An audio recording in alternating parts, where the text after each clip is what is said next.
महाराष्ट्र शासन, सातारा जिल्हा प्रशासन आणि जिल्हा परिषद सातारा यांच्या संयुक्त विद्यमानं सातारा जिल्ह्यातील एकूण 65 प्राथमिक आरोग्य केंद्रांचे रूपांतर स्मार्ट प्राथमिक आरोग्य केंद्रांमध्ये करण्यात येणार आहे, अशी माहिती जिल्हाधिकारी जितेंद्र डुडी यांनी दिली आहे।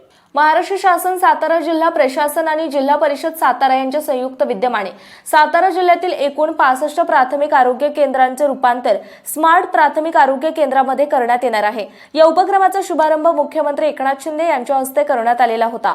त्यानंतर त्या अनुषंगाने जिल्ह्यातील प्राथमिक आरोग्य केंद्रांसाठी आवश्यकतेनुसार बदल करण्याच्या दृष्टीने नियोजन करण्यासाठी जिल्ह्यातील अधिकारी यांची आढावा बैठक जिल्हाधिकारी जितेंद्र डुडी यांच्या अध्यक्षतेखाली घेण्यात आली।